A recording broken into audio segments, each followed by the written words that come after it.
We all gather here today to remember a great person. And I will tell you why, Rabotai. Chazal tell us that if you had a very big rabbi standing over here and they tell him, go ahead and kill another simple Jew, the halacha tells us in Simon Kuf Nun Zayin that the rabbi has to die. But the question is why? Doesn't the rabbi has many more mitzvot? Doesn't the rabbi have many more hours of learning Torah? Why are you comparing him to any simple guy? Rashi says because in front of Hashem's eyes, you never know if the other guy's blood is much more redder. Maybe he's much more important in the eyes of Hashem. What do I mean? A lot of us, Rabotai, we live our lives to ourselves. Yosef, Rabotai, from the little time that I was able to know in the past few days, you understand it with me over here. He said himself, he was the eyes and his hands to be able to go help any other person that needed help. When was the last time any one of us left our comfort zone and went to try to help another human being? Rabotai, it is not about us, it is about another person. This is what made Yosef great.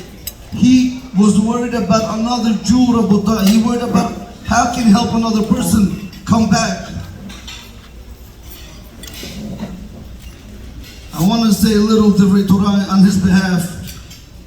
And I want people to say this the correct way. Rabotai, our children, when I speak about our children, I speak about all the Bukharim children. What they are going through today with the peer pressure, it is unbelievable. It is unbelievable, so I will ask you guys for your help for 2 minutes, just to listen to what I have to say, and we're going to have to act on it, B'ezrat Hashem, on his behalf. A few months ago, somebody called me, a religious father from Israel, and he said, my daughters are crying because they want an iPhone. I don't want to give them an iPhone. Because everybody in school has an iPhone and the girls don't have an iPhone. I told the father, I don't know nothing. You have to get them a kosher iPhone, Rabotai, because it's peer pressure and you need to be there for your daughters now, or else you can't lose them. He tells me, Rabbi, I don't have the money. It's almost $800, $900 a phone. I said, I will find you sponsors. Rabotai, we found sponsors for his 2 girls in 2 separate months to buy them the iPhone. What am I trying to bring out? Rabotai, we need to be there for our children. We need to speak nicely to our children. As parents, as grandparents, as husbands, wives, brothers, sisters, as friends.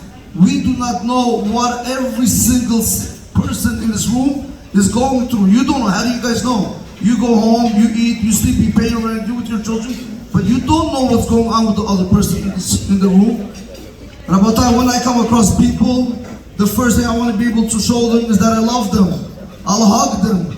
I'll see who their name is. I went to Miami, Rabotai. I went to a very important shul. I tell you, if I was not a rabbi and if I was not a little bit more self-controlled, the way I walked in, that is the way I would have walked out. You know, as a new person, you come in, you expect people to give you the chair or something, help you around the shul. Nobody wanted to look my way 2 times.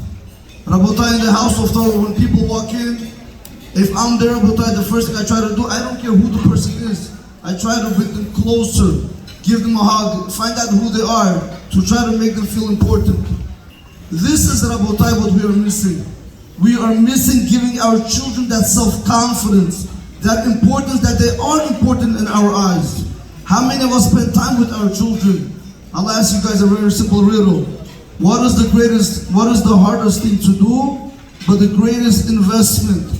And that is spending time with your children. It is the hardest thing to do, is spend time with the children. But I tell you one thing, Rabotai, the investment is going to be great. Today you have a boy at the age of 31, he left 50, 60, 70 years easy, up in the air. Rabotai, each and every one of us that is sitting here, we need to take it upon ourselves to try to be nice with one another. Speak politely, speak calmly. Rabotai, by speaking harshly with one another, you do not accomplish anything. If you start using, Rabotai, a bat to take away darkness, will not accomplish anything. You take one candle like that over there, put it in the room, it will bring a lot of light into the room. Rabotai, B'ezrat Hashem, I told that Rochelle and his brother Ronnie, Aaron Kakuri will be here, he does record me. We are on Biyachad Baruch Hashem. My name is Rav Chaim Igal and my last name is Jurayev. B'ezrat Hashem, I'm going to use this picture like you guys see over here because I feel very, very broken when I found out about this whole picture. When I found out, my brother came to me and he told me there was a boy that we lost.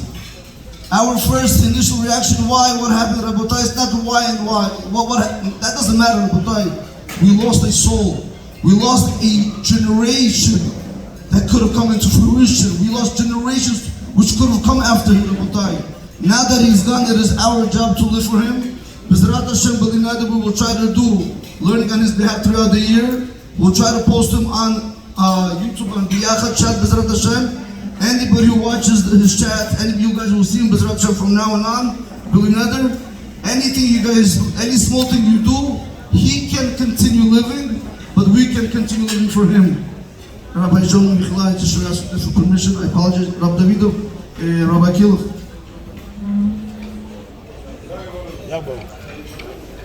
Rabbi, thank you very much. Дорогие друзья, в этой главе Торы мы читаем Парашат Шофтим Вешодрим. Всевышний говорит, каждый человек, он должен себе сделать полицейского, и каждый человек, он должен себе сделать судью. Если я буду сам себя судить ежедневно, копать иметь врагов. И наша Тора говорит, что такое судья?